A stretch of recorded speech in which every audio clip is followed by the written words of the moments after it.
আহ্বান জগৎ বিখ্যাত বেস্ট সেলার আত্ম উন্নয়নমূলক বইয়ের Bangla audio book listening understand and apply.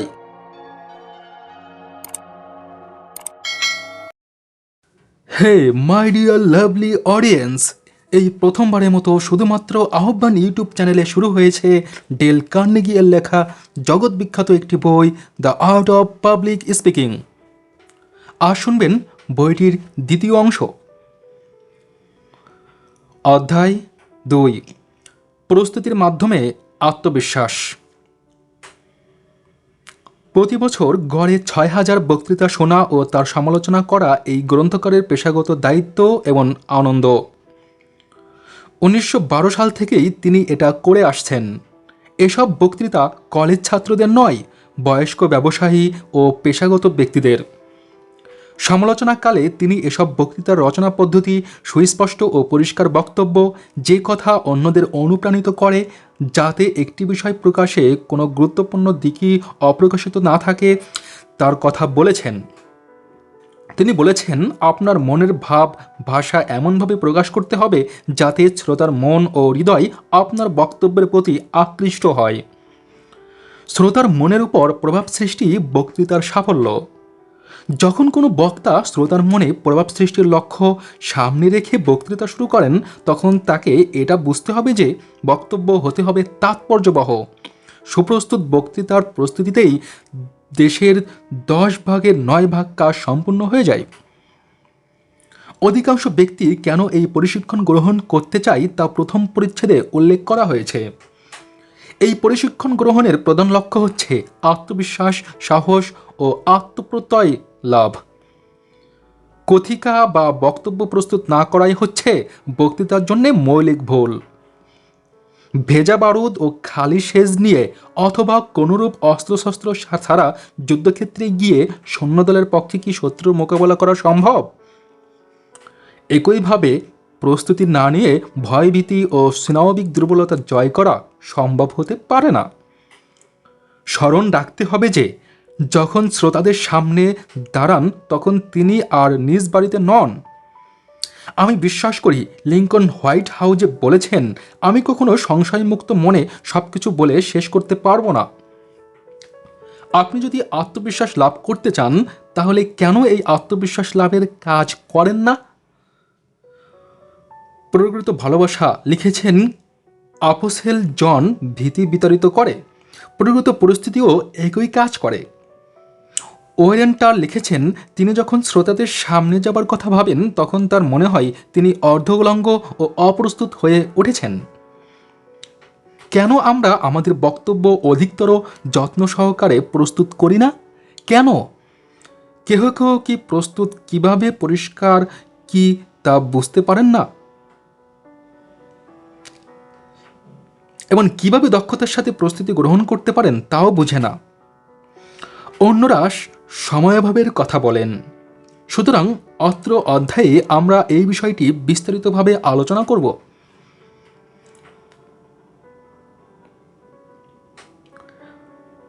প্রস্তুতির সঠিক পথ। প্রস্তুতি কি? বই পড়া? এটি একটি পথ, তবে শ্রেষ্ঠতম পথ নয়। বই পড়া প্রস্তুতিতে সহায়তা করবে, কিন্তু কোনো বক্তা যদি শুধু বই পড়ে বইতে যাহা আছে সরাসরি বইয়ের ভাষায় তা পেশ করেন, তাহলে শ্রোতারা সন্তুষ্ট হয় না। সরাসরি বুঝতে না পারলেও তারা একটা কিছুর অভাব অনুভব করেন। বক্তার বক্তব্যে কিসের অভাব আছে স্পষ্টভাবে তারা তা না বুঝলে এই বক্তব্যে তাদের অনুপ্রাণিত করে না। কয়েক বছর আগে এই লেখক নিউ ইয়র্ক সিটি ব্যাংকের কর্মকর্তাদের জন্য একটি সাধারণ কোর্স পরিচালনা করেন। অনেক বিষয় ছিল যেগুলি সম্পর্কে অংশগ্রহণকারীরা অনেক কিছু জানতে চেয়েছেন। কেননা এতদিন নিজ নিজ ব্যক্তিগত চিন্তাধারায় কাজ করেছেন, নিজস্ব দৃষ্টিভঙ্গিতে সব কিছু বিচার করেছেন এবং তাদের কর্মপদ্ধতিতে অভিজ্ঞতা ছাড়া কোনো কিছু ছিল না। এইভাবে তারা 40 বছর কাটিয়েছেন। ফলে বাস্তব অবস্থা উপলব্ধি করা তাদের কারো পক্ষে অসম্ভব হয়ে পড়েছে। পাইন বিশালতার আচ্ছাদনের জন্য পর্বত তাদের দৃষ্টির অগোচরে পড়ে গেছে। এই গ্রুপ প্রতি শুক্রবার 5টা থেকে 7টা পর্যন্ত ক্লাসে বসতেন। এক শুক্রবার এই গ্রুপে সাথে এক ভদ্রলোক, যাকে আমরা পরিচিতির জন্য মিস্টার জ্যাকসন বলে অভিহিত করব, অফিসে বসে ঘড়িতে 4:30 বেজেছে দেখতে পেলেন। সেদিন তার বক্তৃতা করার কথা ছিল, কিন্তু তিনি অপ্রস্তুত। এখন তিনি কি করবেন? তিনি আস্তে আস্তে তার অফিস থেকে বেরিয়ে আসেন, স্টল থেকে ম্যাগাজিনের একটি কপি কেনেন, সংক্ষিপ্ত পথ হেঁটে ফেডারেল রিজার্ভ ব্যাংকে আয়োজিত ক্লাসে উপস্থিত হন। সাফল্য লাভে আপনার মাত্র 10 বছর সময় লাগবে শীর্ষক তিনি একটি প্রবন্ধ পাঠ করেন। তিনি এই বিষয়টির প্রতি আকৃষ্ট হয়ে এটি পাঠ করেননি, বরঞ্চ তাকে কিছু বলতে হবে, এই জন্য তিনি এই নিবন্ধটি পাঠ করেন। 1 ঘন্টা পর এই নিবন্ধটি ব্যাখ্যা করার জন্য তিনি উঠে দাঁড়ান। এর ফল কি হলো? পরিণতি কি হলো? তিনি যা বলতে চাইছিলেন তা সুস্পষ্টভাবে বলতে পারলেন না। শুধু স্পষ্টভাবে বললেন, আমি বলতে চাই যে। তিনি চেষ্টা করলেন, কিন্তু তিনি এই নিবন্ধের বিষয়বস্তু তিনি নিজে বুঝেননি, হৃদয়ঙ্গম করেননি, সুতরাং তিনি তা ব্যাখ্যা করতে ব্যর্থ হলেন। তিনি যে বিষয়টি বুঝেননি, শ্রোতারা সেই বিষয় তার বক্তব্য হতে বুঝে নেবে কিভাবে? এই নিবন্ধের কথা উল্লেখ করে তিনি বারবার বললেন, লেখক এটা বলতে চেয়েছেন, ওটা বলতে চেয়েছেন। এই বক্তব্য কিন্তু মিস্টার জ্যাকসনের নয়। সুতরাং গ্রন্থকার বলেন, মিস্টার জ্যাকসন, যে লেখক এই নিবন্ধটি লিখেছেন তিনি এখানে উপস্থিত নেই, সুতরাং আমরা তার ব্যক্তিত্ব সম্পর্কে আমরা আগ্রহী নই, কারণ আমরা তাকে দেখছি না, কিন্তু আমরা আপনার চিন্তাধারা সম্পর্কে আগ্রহী। আপনি ব্যক্তিগতভাবে কি চিন্তা করছেন বলুন, অন্য কি বলেছেন তা বলার প্রয়োজন নেই। এখানে মিস্টার জ্যাকসনের বক্তব্য অধিক প্রয়োজন। যে বিষয়টি আজ পড়েছেন সেটি আগামী সপ্তাহের জন্য নির্ধারিত করুন। তখন নিবন্ধটি আবার পড়ুন এবং নিজেই জিজ্ঞাসা করুন, আপনি লেখকের সাথে একমত অথবা কতটুকু ভিন্ন মত পোষণ করেন।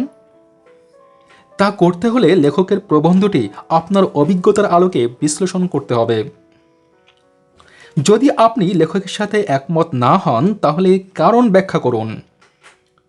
এই নিবন্ধের মূল বক্তব্য ধরে নিয়ে আপনার বক্তৃতা শুরু করুন। মিস্টার জ্যাকসন এই সুপারিশ গ্রহণ করে পুনঃপাঠ করেন এবং এই অভিমত ব্যক্ত করেন যে লেখকের সাথে তিনি মোটেও একমত নন। এরপর তিনি পরবর্তী বক্তৃতা প্রস্তুত করার জন্যে তিনি নিজেই উদ্যোগী হন। এটা যেন তার একটা সন্তান যেভাবে আস্তে আস্তে বড় হয়ে ওঠে, মিস্টার জ্যাকসনের বক্তব্য দিন দিন বড় হয়ে উঠতে থাকে। সংবাদপত্রে একটি নিবন্ধ পাঠ করলে তিনি সেই বিষয়টি নিয়ে এইরূপ গভীরভাবে চিন্তা করেন যে তার জ্ঞানের পরিধি দিন দিন বাড়তে থাকে। এইভাবে তিনি বিভিন্ন বিষয় নিয়ে চর্চা করতে শুরু করেন। এই বিষয় নিয়ে তিনি বন্ধুবান্ধবদের সাথে আলাপ আলোচনা করতে থাকেন। পরবর্তী সময়ে তিনি এমন এক বক্তব্য পেশ করেন যা তার নিজস্ব চিন্তাধারা হতে উদ্ভূত, যেন সেইটি তার নিজস্ব টাকশালে তৈরি মুদ্রা। তার বক্তব্য হয় অত্যন্ত সুস্পষ্ট ও পরিষ্কার। লেখকের সাথে দ্বিমত পোষণ করার ফলে তার এই বক্তব্য হয় পরিপূর্ণ অর্থবহ। এক পক্ষ কালের মধ্যেই তার বক্তব্যে সুস্পষ্ট বৈসাদৃশ্য পরিলক্ষিত হয়। প্রস্তুতি গ্রহণ করার ফলেই এই বক্তব্যে স্পষ্টতা আসে। আমরা এই ক্ষেত্রে আরও একটি উদাহরণ উল্লেখ করতে পারি। এক ভদ্রলোক, যাকে আমরা মিস্টার ফাইন বলে অভিহিত করব, ছিলেন ওয়াশিংটনে আয়োজিত সাধারণ বক্তৃতা কোর্সের ছাত্র। অপরাহ্নে তিনি রাজধানী সম্পর্কে আলোচনায় বললেন। তিনি একটি সংবাদপত্রের নিবন্ধ অনুসরণে রাজধানী সম্পর্কে বললেন। তার বক্তব্য অসংলগ্ন, সূক্ষ্ম, অর্থহীন বলে প্রতীয়মান হয়, কারণ তিনি এই বিষয়টি নিয়ে চিন্তা করেননি এবং বিষয়টি তাকে আগ্রহী করেনি। বিষয়টি নিয়ে তিনি গভীরভাবে চিন্তা না করাই তার প্রকাশভঙ্গিও ওঠে নিতান্ত গতানুগতিক সাধারণ, সমস্ত বিষয়টি হয়ে ওঠে অনাকর্ষণীয়। যে বক্তব্য কখনো ব্যর্থ হয় না। এক পক্ষ কাল পরে এমন একটা ঘটনা ঘটল যা মিস্টার ফ্লাইনের অন্তরে দাগ কাটে। ঘটনাটি হচ্ছে একটি সরকারি গ্যারেজ হতেই গাড়ি চুরি। গাড়িটি চুরি হওয়ার পর তিনি পুলিশের কাছে যান এবং উদ্ধারের জন্য পুরস্কার ঘোষণা করেন, কিন্তু তার প্রস্তাব ব্যর্থ হয়। পুলিশ স্বীকার করে যে তাদের পক্ষে অপরাধ প্রবণতা মোকাবেলা করা এবং গাড়ি উদ্ধার করা অসম্ভব। মাত্র 1 সপ্তাহ আগে যে পুলিশ রাস্তায় 15 মিনিট অতিরিক্ত গাড়ি রাখার জন্যে মিস্টার ফ্লাইনকে জরিমানা করেছিলেন, সে পুলিশই সুমাইয়াভাবের প্রশ্ন তোলেন। পুলিশের সুমাইয়াভাবের কথা মিস্টার ফ্লাইনকে ক্রোধান্বিত করে তুললে। তিনি অত্যন্ত উত্তেজিত হয়ে পড়েন। তিনি চিন্তা করেন এখন তাকে এমন কিছু বলতে হবে যা শুধু সংবাদপত্র পুস্তিকায় উদ্ধৃত আছে এমন নয়, তার ব্যক্তিগত জীবনের অভিজ্ঞতা প্রসূত। তিনি নিজে উত্তেজিত হয়ে পড়েন এবং মনে করেন যে পুলিশকে উত্তেজিত করা গেলে কাজ হতে পারে। তিনি উত্তেজিত কণ্ঠে ওয়াশিংটনের অপরাধের ইতিহাস এবং পুলিশের ব্যর্থতার কথা প্রকাশ করতে থাকেন। এই সময় তিনি এত উত্তেজিত হয়ে পড়েন যে তিনি তার পায়ের আঙ্গুলের উপর ভর দিয়ে গড়িয়ে পড়েন এবং তার মুখ গহ্বর হতে পুলিশের বিরুদ্ধে এইরূপ গালাগালি বেরোতে থাকে যেন বিষুবিয়াসে অগ্নুৎপাত হচ্ছে। এতে কাজ হয়। পুলিশ উত্তেজিত হয়ে অনুসন্ধানের প্রতিশ্রুতি দেয়। মিস্টার ফ্লাইনের বক্তব্য সফল হয়। চিন্তা ও অভিজ্ঞতার ফলে জয়যুক্ত হন মিস্টার ফ্লাইন। প্রকৃতপক্ষে প্রস্তুতি কি? একটা বক্তৃতা প্রস্তুতির অর্থ কি কতকগুলো নির্ভুল বাক্য লিখে নেওয়া অথবা মুখস্থ করা? না, এর অর্থ কি কিছু কিছু সাময়িক চিন্তা যা সবসময় আপনার মনে আসে না তার একত্র সন্নিবেশ? মোটেই না। এর অর্থ আপনার চিন্তা, আপনার আদর্শ, আপনার বিশ্বাস, আপনার আগ্রহের একত্র সন্নিবেশ এবং আপনার মধ্যে এরূপ চিন্তা, এরূপ আগ্রহ আছে যেইগুলি আপনার প্রতিদিনের নিত্যসঙ্গী, আপনার স্বপ্নেও সহচর। আপনার অস্তিত্ব এই অনুভূতি ও অভিজ্ঞতায় পরিপূর্ণ। সমুদ্র তীরে পাথর যেভাবে স্তরে স্তরে সজ্জিত থাকে, এগুলোও আপনার সুপ্ত মনে ঠিক সেভাবে সজ্জিত। প্রস্তুতি অর্থ চিন্তা করা, ধ্যান করা, পুনঃস্মরণ করা, যে বিষয়টি আপনার মনের দাগ কাটে তা নির্ধারণ করা, এসবকে সাজানো, নিজের মনের মাধুরী মিশিয়ে এগুলোকে বিশেষভাবে সাজানো। এইগুলো কিন্তু তেমন কঠিন কর্মসূচি নয়। এগুলো কঠিন কি? না, কঠিন নয়। বিষয়টির প্রতি সামান্য মনোযোগ দিয়ে চিন্তা করলেই এই কাজটি সুসম্পন্ন হয়। ডুইট এল মুরি কিভাবে তার আধ্যাত্মিক ইতিহাস সৃষ্টিকারী বক্তৃতা প্রস্তুত করতেন? এতে গোপনীয় কিছু নেই। প্রশ্নের জবাবে তিনি এরূপ উত্তর দিতেন: যখন আমি কোনো একটি বিষয় ঠিক করি তখন আমি একটি বড় খামের বহির্ভাগে তার নাম লিখে রাখি। আমার এই ধরনের বহু খাম আছে। কোনো বই পড়ার সময় আকর্ষণীয় কিছু দেখলে তা লিখে নিয়ে সংশ্লিষ্ট বিষয়ের খামের মধ্যেই রেখেছি। সবসময় আমরা সাথে একটি নোটবোর্ড নিয়ে রাখি এবং কোনো ধর্ম উপদেশমূলক কোনো বক্তৃতায় নতুন কিছু শুনলে আমি তা নোট করে রাখি। অতঃপর তা আমি সংশ্লিষ্ট বিষয়ের খামের মধ্যে রেখে দিই। এইভাবে এই সব কাগজপত্র 1 বছর অথবা আরও বেশি সময় পড়ে থাকে। যখন আমি ধর্ম উপদেশমূলক বক্তৃতা দানের সিদ্ধান্ত গ্রহণ করি তখন সংরক্ষিত সব কিছু হাতে নেই। এই সব কাগজপত্রের তথ্য ও চিন্তাধারা মিলিয়ে আমি আমার নতুন বক্তব্য ঠিক করি। এই বক্তব্য প্রচুর মাল মশলায় পূর্ণ হয়। আমি সবসময় আমার ধর্ম উপদেশমূলক বক্তৃতায় কোথাও কিছু যোগ করি, কোথাও বা কিছু বাদ দেই। ফলে আমার বক্তব্য কখনো পুরনো হয় না। লিঙ্কন কিভাবে বক্তৃতা প্রস্তুত করতেন? লিঙ্কন কিভাবে তার বক্তৃতা প্রস্তুত করতেন? সৌভাগ্যবশত আমরা তা জানি এবং এখানে আপনারা সে পদ্ধতি জানতে পারবেন। লিঙ্কন 1 শতাব্দীর প্রায় 1/3 কাল কিভাবে বক্তৃতা প্রস্তুত করতেন। বক্তৃতা প্রস্তুতিতে তিনি যে পদ্ধতি অনুসরণ করতেন, ডিন ব্রাইন তার বিভিন্ন ভাষণে তা ব্যক্ত করেছেন। লিঙ্কনের একটি বিখ্যাত ভাষণে তিনি ভবিষ্যৎ বক্তার মতো বলেছিলেন, অভ্যন্তরীণ কোন্দলে লিপ্ত কোনো ঘর টিকে থাকতে পারে না। আমি বিশ্বাস করি অর্ধস্বাধীন ও অর্ধদাস কোনো সরকারও স্থায়ীভাবে টিকে থাকতে পারে না।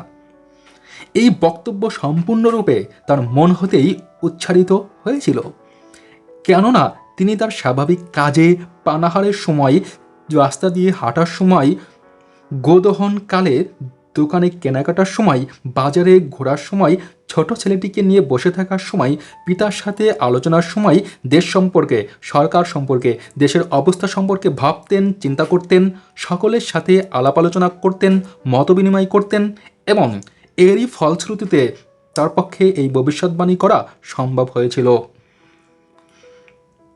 তবে এই বক্তব্য পেশকালে লিঙ্কন সম্পূর্ণরূপে নিজের চিন্তাকে নিজের ভাষাতেই প্রকাশ করেন, ফলে ওইটি হয় হৃদয়গ্রাহ্যী। সবসময় তিনি যা চিন্তা করতেন, মনে যা আসত তা হাতের কাছে পাওয়া টুকরো কাগজ, খাম, ভেড়া খামের অংশ ইত্যাদিতে লিখে রাখতেন। কখনো লিখতেন পুরো বাক্য, কখনো বা কোনো গুরুত্বপূর্ণ একটি পয়েন্ট। অতঃপর এসব কাগজের টুকরো তিনি সাথে নিয়ে ঘুরে বেড়াতেন এবং সময় ও সুযোগে মতো বসে এগুলোকে সঠিকভাবে সাজিয়ে নিতেন, লিখতেন, সংশোধন করতেন, সংযোজন করতেন, সম্প্রসারণ করে বক্তৃতা প্রস্তুত করতেন, প্রকাশনার জন্যে উপযোগী করে নিতেন। 1858 সালের যৌথ বিতর্ককালে সিনেটর ডগলাস সর্বত্র একই বক্তব্য পেশ করতে শুরু করেন। কিন্তু লিঙ্কনের নীতি ছিল নতুন কথা বলা, এক সবাই যা বলেছেন অন্যত্র তার পুনরাবৃত্তি না করা। তাই তিনি সবসময় তার বক্তব্য নিয়ে চিন্তা করতেন, তাই তার পক্ষে নতুন নতুন বক্তব্য পেশ করা সহজতর হতো। এই নতুন বক্তব্য শ্রোতাদের কাছে হতো অনেক সহজ ও গ্রহণযোগ্য।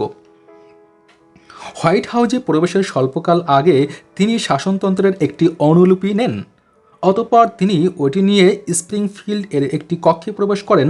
জনগণ থেকে বিচ্ছিন্ন হয়ে শাসনতন্ত্রের উদ্ধৃতি নিয়ে 3টি বক্তৃতা প্রস্তুত করেন।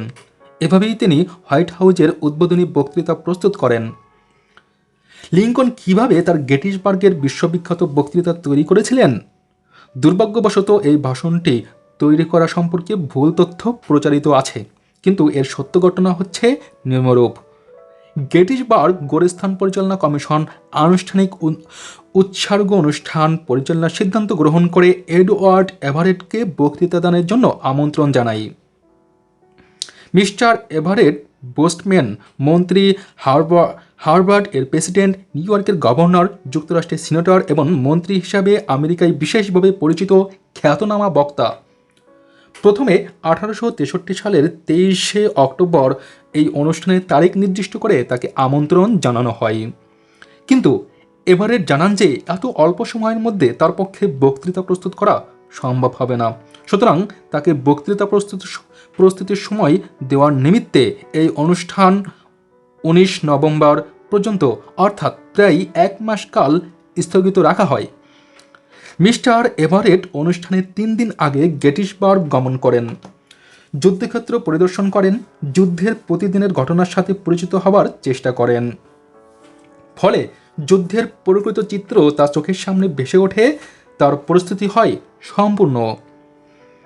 এই অনুষ্ঠানে উপস্থিত থাকার জন্যে কংগ্রেসের সকল সদস্য, প্রেসিডেন্ট এবং মন্ত্রিসভার সদস্যদের কাছে আমন্ত্রণপত্র পাঠানো হয়। অধিকাংশ সদস্যই উপস্থিত হতে অক্ষমতা প্রকাশ করেন, কিন্তু প্রেসিডেন্ট লিঙ্কন অনুষ্ঠানে উপস্থিত হবেন জানালে কমিটি বিস্মিত হয়। তারা কি প্রেসিডেন্টকে ভাষণ দেওয়ার জন্য অনুরোধ জানাবেন? তাদের এরূপ কোনো ইচ্ছা ছিল না। আপত্তিও উত্থাপিত হয়, তিনি প্রস্তুতির সময় পাবেন না। অধিকন্তু সময় পেলেও এরূপ বক্তৃতা প্রণয়নের যোগ্যতা তার আছে কি? দাসত্ব অথবা শ্রমিক ইউনিয়ন সম্পর্কে বিতর্কে তিনি যুক্তিপূর্ণ বক্তব্য পেশে সক্ষম হলেও তাকে উৎসর্গমূলক বক্তৃতা প্রদান করতে কেহ কখনো দেখেনি। এটি হচ্ছে একটি গুরুত্বপূর্ণ ধর্মীয় অনুষ্ঠান। তারা কি করিবেন তা নির্ধারণ করতে ব্যর্থ হলেন। তারা কি তাকে বক্তৃতা করতে অনুরোধ জানাবেন? তারা শুধু বারবার ভাবতে লাগলেন কি করা যায়। কিন্তু এটা অত্যন্ত আশ্চর্যের বিষয় যে ব্যক্তির যোগ্যতা সম্পর্কে মনে প্রশ্ন জেগেছিল, সেই ব্যক্তিরই সেদিনকার ভাষণটি আজ সবচাইতে গুরুত্বপূর্ণ ভাষণ বলে বিবেচিত ও পরিচিত। কোনো জীবন্ত মানুষের বক্তৃতার মধ্যে একটি শ্রেষ্ঠতম বক্তৃতা বলে গণ্য। পরিশেষে তারা অনুষ্ঠানের মাত্র 1 পক্ষকাল আগে প্রেসিডেন্টের প্রতি যথাযোগ্য মন্তব্য করার বিলম্বিত আমন্ত্রণ জানায়। তাদের আমন্ত্রণের বিষয়টি ছিল যথাযোগ্য মন্তব্য। যুক্তরাষ্ট্রের প্রেসিডেন্টের প্রতি এই আমন্ত্রণ প্রাপ্তির পর লিঙ্কন প্রস্তুতি নিতে শুরু করেন। তিনি এডওয়ার্ড এভারেস্টকে লিখে তিনি যে বক্তৃতা পেশ করবেন তার একটি অনুলিপি সংগ্রহ করেন। এর দু একদিন পর ফটো তোলার জন্য একটি স্টুডিওতে গমন করেন। তথায় অবস্থানকালে প্রাপ্ত অবসর সময়ে তিনি এভারেটের বক্তৃতার অনুলিপি পড়ে ফেলেন। অতঃপর তিনি কয়েকদিন ধরে তার বক্তব্য সম্পর্কে চিন্তা করেন। হোয়াইট হাউস ও যুদ্ধ অফিসে গমনকালে চিন্তা করেন এই বক্তৃতা সম্পর্কে, চিন্তা করেন যুদ্ধ অফিসের কোচে বসে গভীরভাবে। অফিসে সর্বশেষ তার বার্তার জন্য অপেক্ষাকালে তিনি চিন্তা করেন ধ্যানমগ্ন হয়ে। তিনি তার চিন্তা লিপিবদ্ধ করেন একটি ফুলস্কেপ কাগজের একটি টুকরায়। এটি রাখেন তার উঁচু টুপির মধ্যে। তিনি নিরবচ্ছিন্নভাবে এই বিষয়টির উপর চিন্তা করতে থাকেন। ফলে নতুন নতুন পয়েন্ট তার মনে আসতে থাকে। নির্দিষ্ট তারিখের পূর্ববর্তী রোববার তিনি নোয়া ব্রুকসকে বলেন, এটা সঠিকভাবে লেখা হয়নি, এটা এখনও শেষ করাও যায়নি। আমি এটি 2-3 বারের বেশি লিখেছি, তবে এটা সম্পর্কে আমি নিজে আজও সন্তুষ্ট হতে পারিনি। তাই এখনও এটা সম্পর্কে ভাবছি আত্মসন্তুষ্টির জন্য।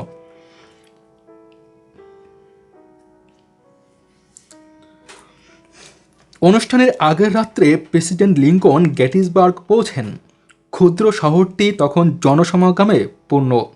মাত্র 1300 লোকের শহরে তখন 14,000 লোক উপস্থিত হয়েছে। নারী পুরুষের উপস্থিতিতে সারা শহর গম গম করছে। লোকের ভিড়ে রাস্তায় চলাচল অসম্ভব। চারিদিকে ব্যান্ড বাজছে।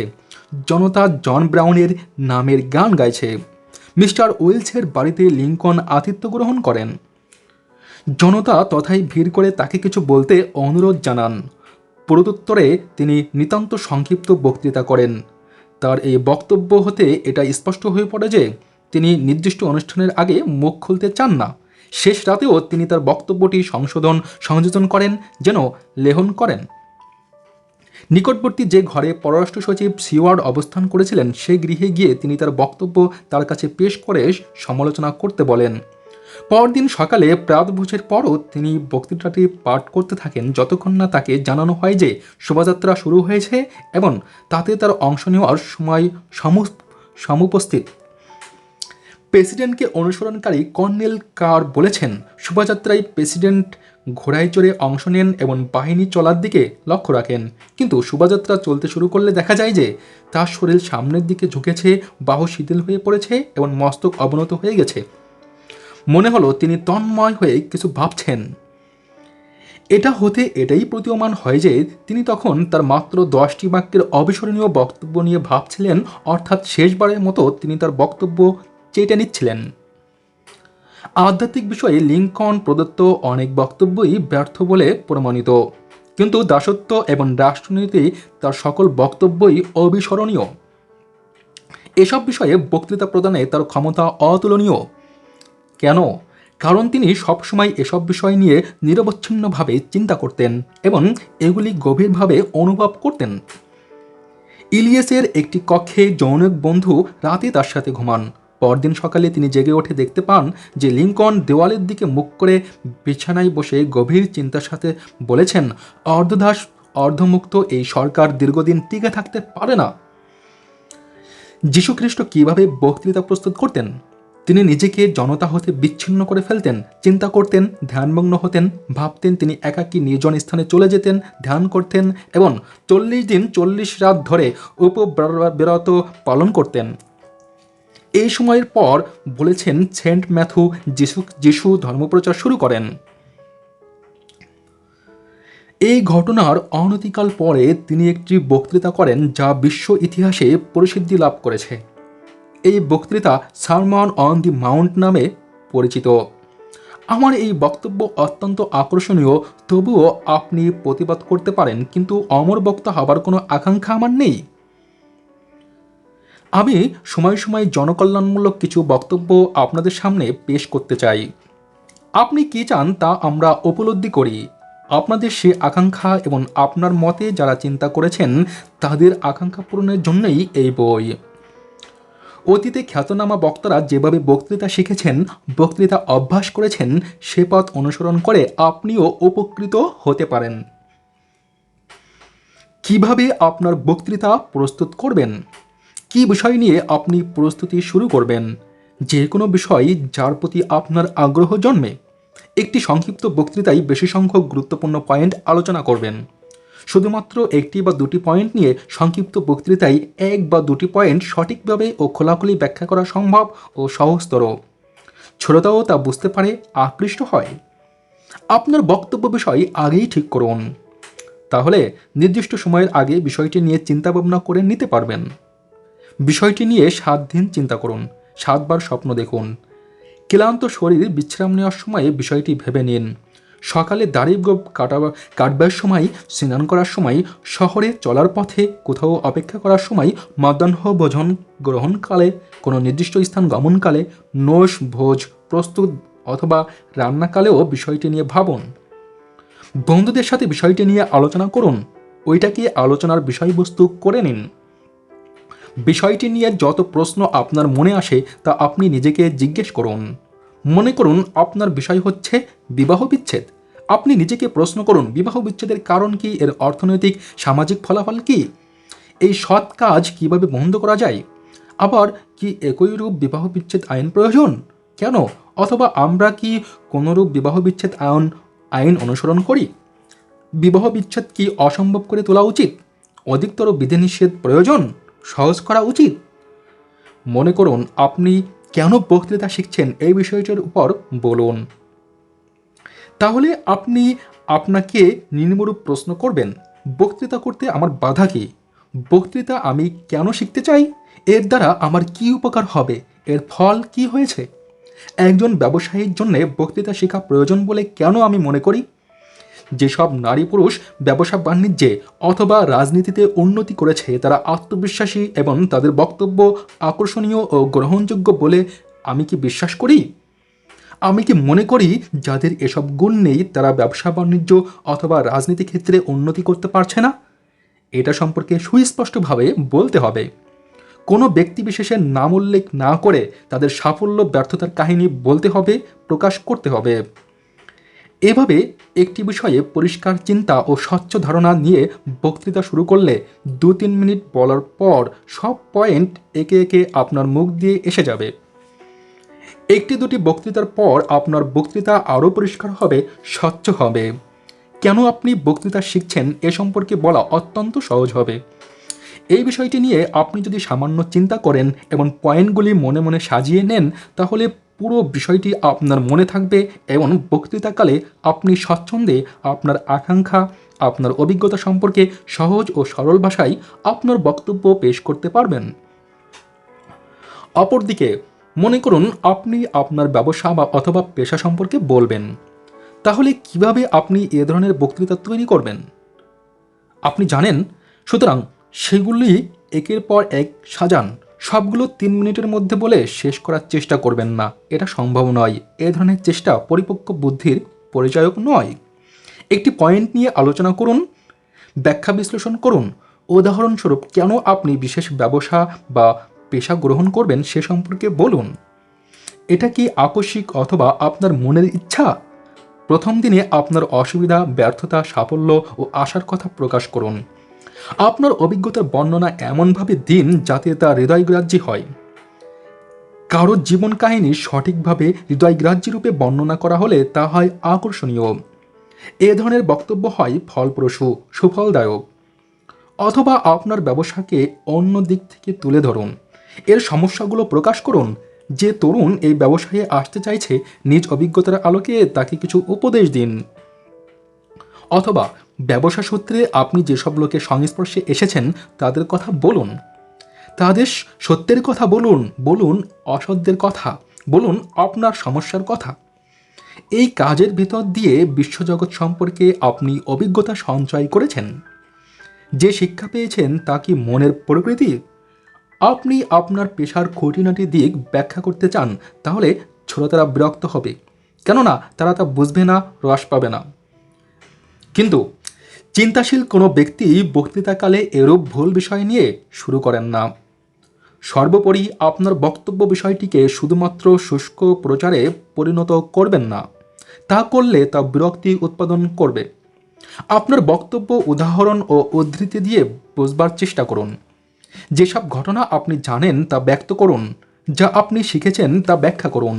নিজেও উপলব্ধি করুন যে এসব বিশেষ ঘটনা মনে রাখা অত্যন্ত সহজ, প্রকাশ করাও সহজতর। তাহলে আপনার বক্তব্য হবে সহজতর ও হৃদয়গ্রাহী। এক্ষেত্রে একজন লেখকের অভিমত পরিনিধানযোগ্য। ব্যবসা মালিকের ক্ষমতা অধীনস্থদের কাছে হস্তান্তর সম্পর্কে বি.এ. ফরবেশ একটি নিবন্ধ লিখেছেন। তাতে তিনি বলেছেন, আমাদের সময়ের অধিকাংশ বড় বড় প্রতিষ্ঠান একসময় এক ব্যক্তি পরিচালিত প্রতিষ্ঠান ছিল। এগুলো নিতান্ত ক্ষুদ্র হতেই বৃহতে পরিণত হয়েছে। এর কারণ হচ্ছে এই যে এক ব্যক্তি যত মেধাসম্পন্নই হোক না কেন, অন্যদের সাহায্য সহযোগিতা নিলে সে মেধার শক্তি বাড়ে। এই উপলব্ধি বোধ থেকেই এক ব্যক্তি পরিচালিত ব্যবসা বা শিল্প প্রতিষ্ঠান আজকের বৃহৎ প্রতিষ্ঠানে রূপান্তরিত হয়েছে। সহকারীদের সাহায্য সহযোগিতার এটি ফল। উলওয়ার্থ একদা আমাকে বলেছিলেন যে তার ব্যবসাটি সুদীর্ঘকাল ধরে এক ব্যক্তিরই ব্যবসা ছিল। দীর্ঘদিন একা কাজ করার ফলে তার স্বাস্থ্য নষ্ট হয়ে যায়, ফলে তাকে সপ্তাহের পর সপ্তাহ ধরে হাসপাতালে পড়ে থাকতে হয়। তিনি এই উপলব্ধি করেন যে তার ব্যবসাটিকে যদি তিনি সম্প্রসারিত করতেন, লোক নিয়োগ করতেন, তাহলে তাকে এরূপ পরিশ্রম করতে হতো না। তিনি এরূপ গুরুতর অসুস্থ হতেন না এবং ব্যবসায়েরও দ্রুত উন্নতি হতো। বেথেল হাম স্টিল দীর্ঘকাল একজনের পরিচালিত সম্পত্তি ছিল। চার্লস এম স্কোয়ার একাই পরিচালনা করতেন। এই সময়ে ইউনিস জি গ্রেভস স্কোয়ারের চাইতে অনেক বেশি দক্ষ ও কর্মঠ স্টিলম্যানে পরিণত হন, কেননা তার ব্যবসা এক ব্যক্তি পরিচালিত ছিল না। ইস্টম্যান কোডাক প্রাথমিক অবস্থায় জর্জ ইস্টম্যান পরিচালিত প্রতিষ্ঠান ছিল, কিন্তু বুদ্ধিমান ছিলেন বিধায়ী বহুদিন আগেই প্রতিষ্ঠানের ব্যাপক আকারে রূপ দিতে সক্ষম হয়েছিলেন। শিকাগোর সকল প্যাকিং হাউজেই একই রূপ অভিজ্ঞতার অধিকারী। স্ট্যান্ডার্ড ওয়েল কখনো একজন প্রতিষ্ঠানের ছিল না, ফলে ওইটি এতক্ষণে এত বেশি বড় হতে পেরেছে। জে.পি. মর্গান ব্যক্তি স্বার্থে অত্যন্ত সচেতন ব্যক্তি হওয়া সত্ত্বেও নিজ ব্যবসায়ে দক্ষ ব্যক্তিদেরই অংশীদার করেছিলেন এবং ব্যবসা পরিচালনার দায়িত্বও তাদেরকে ভাগ করে দিয়েছিলেন। আরও বহু সংখ্যক ব্যবসায়ী আছেন যারা কখনো নিজ ব্যবসা পরিচালনার দায়িত্ব অন্যদের দিতে ইচ্ছুক ছিলেন না, কিন্তু প্রতিযোগিতার ফলে তারা ব্যবসা সম্প্রসারণের স্বার্থে তা করতে অর্থাৎ পরিচালনার দায়িত্ব ভাগ করে দিতে বাধ্য হয়েছেন। কিছু লোক তাদের ব্যবসা সম্পর্কে বলতে গেলে শুধুমাত্র নিজেদের স্বার্থের কথাই বলেন, শ্রোতাদের স্বার্থ সম্পর্কে কিছু বলেন না। ফলে শ্রোতারা বিরক্ত হয়। বক্তারা বক্তব্য দ্বারা শ্রোতারাও উপকৃত হোক, আগ্রহী হোক, এটা কি বক্তার লক্ষ্য হওয়া উচিত নয়? তাদের স্বার্থের কথা বলা কি উচিত নয়? আগুন কিভাবে প্রতিরোধ করা যায় তার কথা বলা? যদি তিনি ব্যাংকার হন তবে তার উচিত নয় গ্রাহকদের বিনিয়োগ সম্পর্কে উৎসাহিত করা। যদি বক্তা একটি মহিলা সংগঠনের জাতীয় নেত্রী হন তাহলে কি তার উচিত নয় কিভাবে মহিলারা স্থানীয় কর্মসূচির ভিত্তিতে বৃহত্তর জাতীয় আন্দোলন গড়ে তুলতে পারেন তার কথা বলা? বক্তৃতা প্রস্তুতকালে আপনারা শ্রোতাদের কথা স্মরণ রাখবেন, তাদের অভাবের কথা, ইচ্ছার কথা, আকাঙ্ক্ষার কথা ভাবুন। এটা করলেই আপনার বক্তব্যের অর্ধেক সহজেই বুঝতে পারবেন। কোনো বিষয়ে বক্তব্য প্রস্তুতকালে সে বিষয়টির উপর লিখিত রচনা পাঠ করুন, তাহলে বিষয়টি নিয়ে অন্যরা কী চিন্তা করছে, কি বলেছে তা জানতে পারবেন। তবে বিষয়টি নিয়ে নিজে চিন্তা করার আগে পড়বেন না। এটা অত্যন্ত গুরুত্বপূর্ণ বলে বিবেচনা করবেন। এরপর পাবলিক লাইব্রেরিতে গিয়ে বিষয়টির উপর আপনি অধ্যয়ন করুন। যে বিষয়ের উপর বক্তৃতা প্রস্তুত করতে চাচ্ছেন তার কথা বলেই বই সংগ্রহ করুন, সেখানে সাহায্য কামনা করুন। আপনি যদি গবেষক না হন তাহলে দেখতে পাবেন যে লাইব্রেরি কর্মচারী আপনাকে যে সাহায্য করছে তা আপনার জন্য বিশেষ ফলপ্রসূ হচ্ছে। সম্ভবত তাদের কাছ থেকে আপনি আপনার বিষয়ের কাঠামো ভিত্তিক মূল তথ্য, বিষয়টির ভালো ও খারাপ দিক, জনতার মনের প্রশ্ন, প্রয়োজনীয় তথ্য, ইতিহাস সবকিছুই পেয়ে যাবেন। ডজন ডজন বই পাবেন যা হতে আপনি সংগ্রহ করতে পারবেন ব্যাপক তথ্য ও তত্ত্ব। এগুলোকে আপনি ঝালাই করে নিয়ে আপনার ইচ্ছা অনুযায়ী ব্যবহার করতে পারবেন। আপনার বক্তব্য হবে তখন অত্যন্ত সুস্পষ্ট, উদ্দীপনাময় ও তথ্যবহুল, যা করবে শ্রোতাদের মুগ্ধ, বিমোহিত। গোপন শক্তির উৎস। লুথার বুরবাক তার মৃত্যুর স্বল্প আগে বলেছিলেন, আমি লাখ লাখ বক্তৃতা প্রস্তুত করেছি, কিন্তু তার মধ্যে নিতান্ত অল্প সংখ্যক হয়েছে হৃদয়গ্রাহী, ফলে আমি বাকিগুলো নিজেই নষ্ট করে দিয়েছি। এই ধরনের আকাঙ্ক্ষা নিয়ে, উদ্যম নিয়ে যে কোনো বিষয়ের উপর বক্তৃতা প্রস্তুত করা উচিত। 100টি চিন্তা করুন, 90টি নষ্ট করে দিয়ে 10টি রাখুন। অধিকতর বিষয়ে তথ্য সংগ্রহ করুন, অতঃপর তা সাজাবার চেষ্টা করুন। ফলে আপনি যা প্রস্তুত করবেন তা হবে তথ্য সমৃদ্ধ। এটা নিয়ে আরও ভাবুন, ফলে আপনার বক্তব্য হবে হৃদয় উচ্চারিত। এটা হচ্ছে প্রস্তুতির মৌলিক ও গুরুত্বপূর্ণ তথ্য। এতৎসত্ত্বেও বহু বক্তা এই তথ্যকে অবহেলা করে, ফলে তাদের বক্তব্য হয় রসকসহীন। আমি শত শত সেলসম্যান ও সেলস ওম্যান এবং ক্যানভাসার ও ডেমনস্ট্রেটরদের সাক্ষাৎকার গ্রহণ করেছি, বলেছেন আর্থার ডান। এবং আমি তাদের মধ্যে যে মূল দুর্বলতা দেখেছি তা হচ্ছে তারা তাদের দ্রব্য যা অন্যের কাছে বিক্রি করতে চান সে দ্রব্যটি সম্পর্কে সূক্ষ্মরূপে জানেন না এবং জানার প্রয়োজনও বোধ করেন না। জানার আগেই তা বিক্রি করার জন্য ছোটেন। বহু বিক্রয় প্রতিনিধি আমার দপ্তরে এসেছেন এবং জিনিস সম্পর্কে সামান্য বিবরণ দিয়ে বিক্রির কথা বলে বিক্রি করার চেষ্টা করে তারা চলে যেতে চেয়েছেন। এ ধরনের বিক্রির প্রতিনিধিদের অনেকে 1 সপ্তাহ এবং এমনকি কেহ 48 ঘন্টার বেশি চাকরি করার উপযোগী বলে আমার মনে হয়নি। ক্যানভাসার ও বিক্রয় প্রতিনিধিদের বিশেষ করে খাদ্য সম্পর্কে বিশেষজ্ঞ করে তোলা প্রয়োজন বলে আমি মনে করি এবং আমি তাদের সেইভাবেই শিক্ষার ব্যবস্থা করি।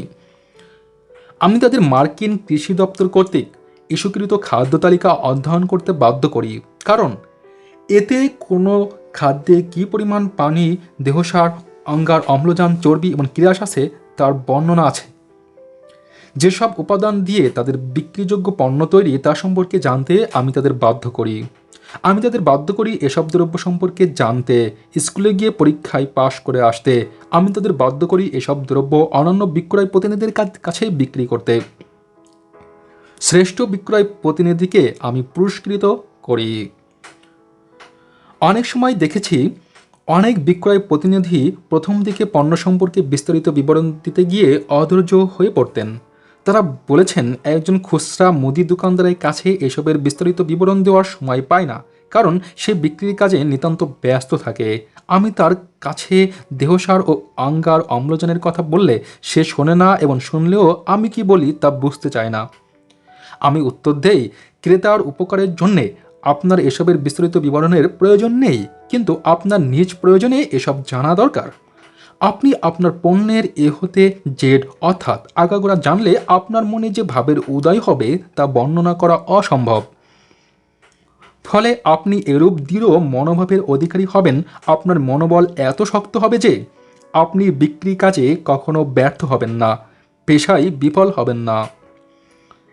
স্ট্যান্ডার্ড ওয়েল কোম্পানির খ্যাতনামী ইতিহাস লেখিকা মিস ইদা এম তারবেল এই গ্রন্থকারকে বলেছেন, বেশ কয়েক বছর আগে তার প্যারিস অবস্থানকালে ম্যাককোর্স ম্যাগাজিনের প্রতিষ্ঠাতা মিস্টার এস ম্যাকাকোর আটলান্টিক কেবল সম্পর্কে একটি নিবন্ধ লেখার জন্যে তার কাছে তার বার্তা পাঠান। তার বার্তা পেয়ে তিনি লন্ডন গমনপূর্বক কোম্পানির ইউরোপীয় ম্যানেজারের সাক্ষাৎকার গ্রহণ করেন। এই সাক্ষাৎকার হতে তার নিবন্ধের প্রয়োজনীয় মাল মশলা ও তথ্যাদি তিনি সংগ্রহ করতে সক্ষম হন। কিন্তু তা সত্ত্বেও তিনি তথায় থেমে থাকেননি। তিনি কেবল সম্পর্কে আরও অধিক তথ্য জানতে আগ্রহী হন। তিনি ব্রিটিশ জাদুঘরে গিয়ে কেবল পরিদর্শন করেন, কেবলের ইতিহাস সম্পর্কিত গ্রন্থাদি অধ্যয়ন করেন এবং লন্ডনের প্রান্তে গিয়ে কেবল উৎপাদিত কারখানায় উৎপাদন পদ্ধতি পরিদর্শন করেন। তার ব্যবহারে প্রয়োজন থেকে 10 গুণ বেশি তথ্য তিনি কেন সংগ্রহ করেন? তিনি মনে করেন অতিরিক্ত তথ্য তাকে সংরক্ষিত শক্তি প্রদান করবে, তাই তিনি তা সংগ্রহ করেন। কারণ তিনি বুঝতে পারেন যে সংগৃহীত তথ্য প্রকাশ না করলেও তা একদিন তার কাজে লাগবে, ওটাই হবে সংরক্ষিত জ্ঞান। এডউইন জেমস কার্টেল আনুমানিক 3 কোটি লোকের সমাবেশে বক্তৃতা করেছেন। এতৎসত্ত্বেও তিনি আমাকে বলেছেন যে বক্তৃতা শেষে বাড়ি ফেরার পথে তিনি তার বক্তৃতা নিয়ে যখন চিন্তা করেন তখন দেখতে পান যে অনেক কিছু অব্যক্ত রয়ে গেছে। তখন তার মনে হয় তার বক্তব্যই রয়ে গেছে অসম্পূর্ণ। কেন?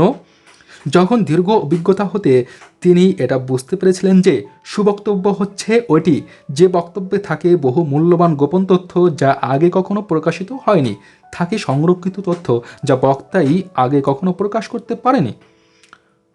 সংক্ষিপ্ত সার। 1 নম্বর, যখন কোনো বক্তা মনে প্রাণে কোনো বিষয় বলার জন্যে প্রস্তুত হন তখন তিনি তা প্রকাশের আকাঙ্ক্ষা অনুভব করেন। এরূপ আকাঙ্ক্ষিত বক্তব্য হয় ফলপ্রসূ। কোনো সুপ্রস্তুত ভাষণ পরিস্থিতিতেই 10 ভাগের 9 ভাগ সুসম্পন্ন হয়ে যায়। 2 নম্বর, প্রস্তুতি কি? কোনো কাগজে কতিপয় বাক্য লিখে নেওয়া, কতিপয় প্রবচন মুখস্থ করা? মোটেই না।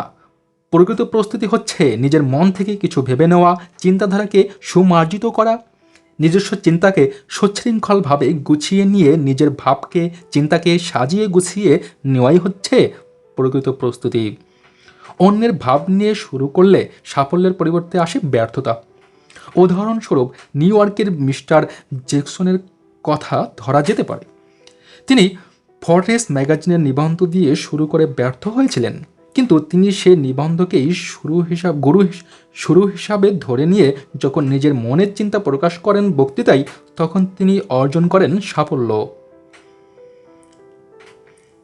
3 নম্বর, বসে বসে শুধুমাত্র 30 মিনিট সময়ে কোনো বক্তৃতা তৈরি করার চেষ্টা করবেন না। বক্তৃতা মাংস বা মাছের ফালের মতো রন্ধন করা সামগ্রী নয়, এটা তৈরি করতে হবে। সপ্তাহের প্রথম দিকে আপনার বিষয়বস্তু নির্ধারণ করুন, অতঃপর সকল মুহূর্তে বিষয়টি নিয়ে চিন্তা করুন, ভাবুন, ধ্যান করুন, ঘুমের স্বপ্ন দেখুন, বন্ধুদের সাথে বিষয়টি নিয়ে আলোচনা করুন, এটাকে আলোচনার বিষয়বস্তুতে পরিণত করুন। এটা সম্পর্কে যত প্রশ্ন মনে জাগে মনে মনে তার উত্তরও অনুসন্ধান করুন। আপনার মনে যত প্রশ্ন জাগবে এবং আপনি যত প্রশ্নের উত্তর পাবেন তা কাগজে নোট করে নিন। স্নানাহার কালে, পথ চলতে, খাবার টেবিলে অপেক্ষাকালে, অর্থাৎ সকল মুহূর্তে আপনার মনে নির্দিষ্ট বিষয় সম্পর্কে যত ভাব আসবে, সুপারিশ অথবা উদাহরণ পড়বে তা লিখে রাখুন। এটা ছিল লিঙ্কনের পদ্ধতি এবং এটা অধিকাংশ সফল বক্তার বক্তৃতার প্রস্তুতির অনুসৃত পন্থা। 4 নম্বর, কোনো একটি নির্দিষ্ট বিষয় সম্পর্কে অধ্যয়ন করার পর আপনি লাইব্রেরিতে গিয়ে সেই বিষয়টি সম্পর্কে অধ্যয়ন করুন। গ্রন্থকারীকে আপনার প্রয়োজনের কথা বলুন। আপনার নির্দিষ্ট বিষয়ে সে আপনাকে যথেষ্ট সাহায্য করতে পারেন। মুক্ত মনে স্বাধীন চিন্তার পর অধ্যয়ন হতে প্রাপ্ত তথ্য ভিত্তিক পরিণত ভাষণ হৃদয়গ্রাহী হয়। 5 নম্বর, আপনি যে তথ্য ব্যবহার করতে ইচ্ছুক তার চাইতে বেশি তথ্য সংগ্রহ করুন। লোবার বোরবাকের কথা স্মরণ করুন। তিনি লাইলাক চারা জন্মাতেন যার মধ্যে 2-1টি হতো অত্যন্ত ভালো। 100 চিন্তা একত্রিত করুন, 90টি ছেটে ফেলে 10টি রাখুন। 6 নম্বর, সংরক্ষিত শক্তি অর্জনের উপায় হচ্ছে প্রয়োজনের অতিরিক্ত তথ্য সংগ্রহ এবং এসব তথ্য পুঙ্খানুপুঙ্খরূপে জেনে রাখা। বক্তৃতা প্রস্তুতকালে আর্থার জন যে পদ্ধতিতে তার বিক্রয় প্রতিনিধিদের খাদ্যবস্তু সম্পর্কে শিক্ষা দিতেন সে পদ্ধতি অনুসরণ করুন। আটলান্টিক কেবল সম্পর্কে নিবন্ধ রচনায় ইহা টারবেল যে পদ্ধতি অনুসরণ করেছিলেন তা অনুসরণ করুন। Thanks for watching. Like and comment. Subscribe my YouTube channel for more videos.